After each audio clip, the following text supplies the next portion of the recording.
Buenas tardes, mis queridos oyentes de la emisora ambiental de la cadena nacional. En el programa de hoy vamos a hablar sobre lo que son los desastres naturales. Mi nombre es Ángela Nieta Hoyos, curso séptimo grado en el Instituto Educativo Paulo Freire, y por hoy seré su presentador. Además, para analizar el tema de hoy, tendremos una invitada muy especial, la señora Maribel Useche, experta en medio ambiente. Hola Maribel, ¿cómo estás? Hola Ángela, ¿cómo estás? Muy bien, ¿y tú? Gracias. Me parece muy importante, Ángela, que estés desarrollando este programa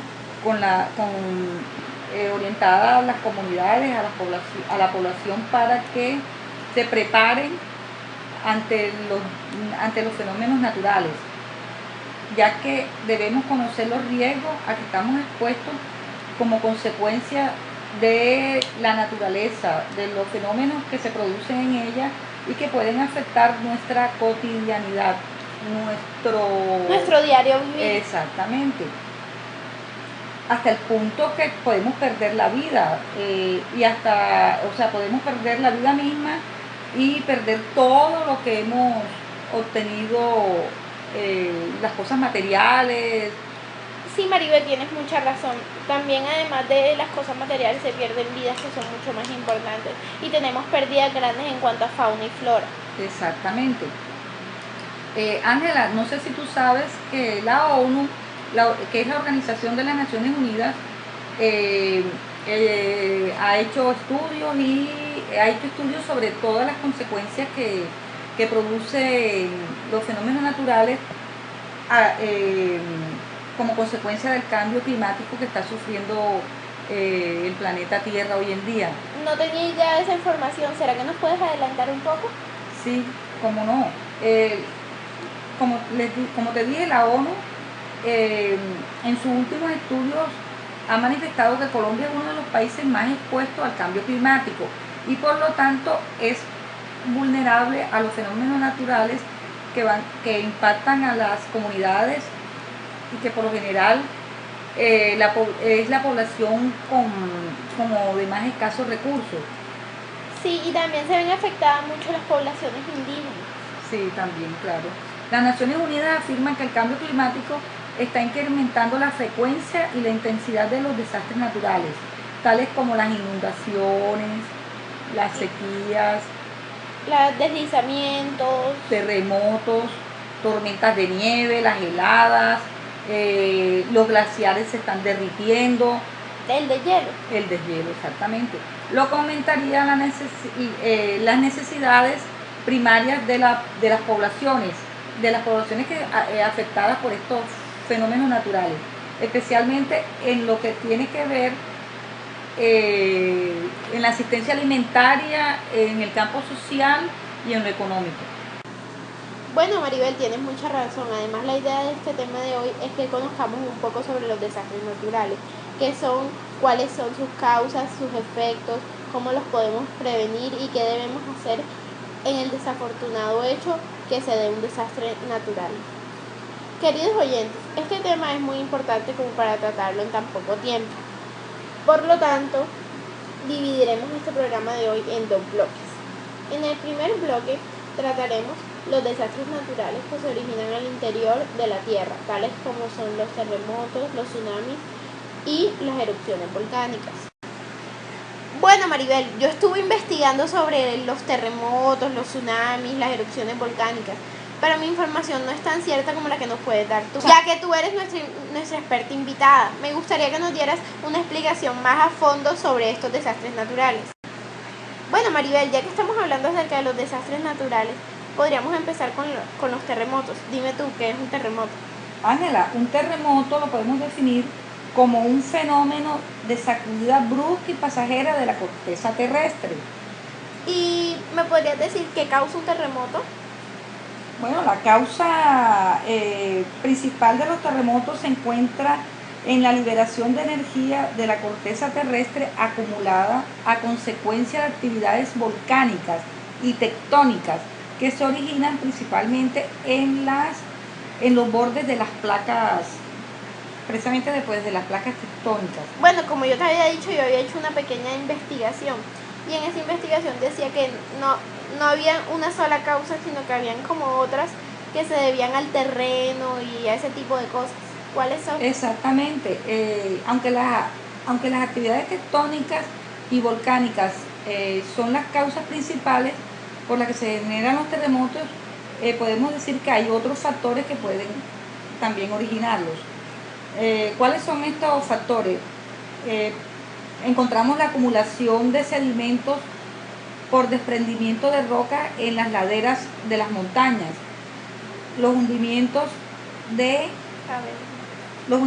cavernas, las modificaciones del régimen fluvial, o sea, de los ríos, las variaciones bruscas de la presión atmosférica por los ciclones, por el viento. ¿Me podrías decir, yo he visto en la televisión, pues lo que alcanzo a ver, que los terremotos tienen grandes efectos? ¿Me podrías dar algunos ejemplos? Bueno, sí, primero hay efectos primarios, como la agitación del suelo, las fallas y rupturas del suelo. Hay unos efectos secundarios que vienen siendo las réplicas, los cambios en el nivel topográfico del terreno, los movimientos de las laderas, los aludes en zonas de montaña, los cambios en el nivel freático, que es lo de las placas, y las inundaciones por roturas de presas o de diques, los cambios en el curso de los ríos y de los arroyos, los tsunamis. Los tsunamis también son producidos por terremotos, pero ya ocurren dentro del mar, o sea, ya no es acá afuera, sino dentro del mar, y ese fenómeno dentro del mar hace que el agua coja una fuerza grandísima, haga unas grandes olas y produzca unas inundaciones tremendas que se lleva a pueblos y todo lo que esté por ahí. Cambios en los manantiales, se pueden producir incendios por roturas de tuberías de gas, agravando también llevándose a rompiendo las tuberías de agua. Se producen inundaciones en las ciudades, en los pueblos, accidentes en las industrias, especialmente en las químicas, o en centrales nucleares o centrales térmicas, o en las hidroeléctricas también. Hay otros efectos que podríamos decir que son efectos terciarios, como son los desplazamientos de las personas de sus lugares de residencia por la pérdida de su vivienda, de sus hogares, pérdida de los puestos de trabajo, por destrucción de las empresas, de los cultivos,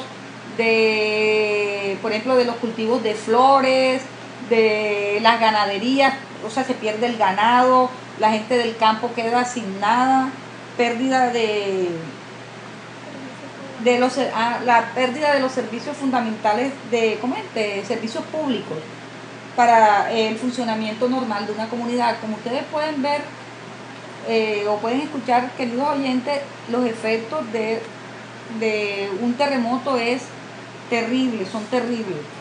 Sí, Maribel, según lo que veo, los efectos de un terremoto no son nada fáciles ni cuanto a las personas, ni la fauna, ni la flora, y mucho menos para los sedimentos y partes de la tierra. ¿Tú nos podrías hablar un poco sobre las medidas preventivas que hay que tener antes de un terremoto o cómo prepararse para un caso de terremoto?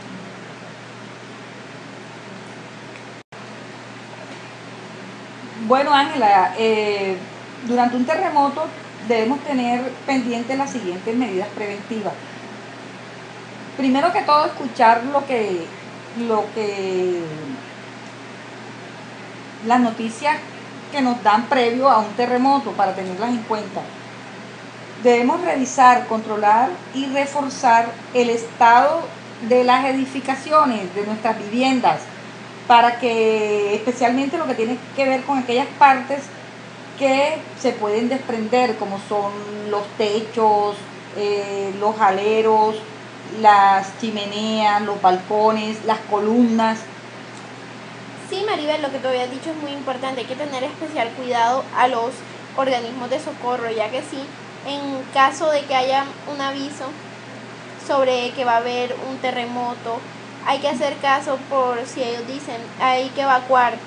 Uno tiene que hacer inmediato caso a eso, o sea, evacuar la zona para no poner en riesgo nuestras vidas. Exactamente, o sea, oír las instrucciones de los organismos de rescate y de prevención. Otra medida preventiva durante los terremotos es revisar aquellas instalaciones que pueden romperse, como los tendidos eléctricos, las tuberías de agua, las tuberías de gas y los alcantarillados. Además debemos tener precauciones en cuanto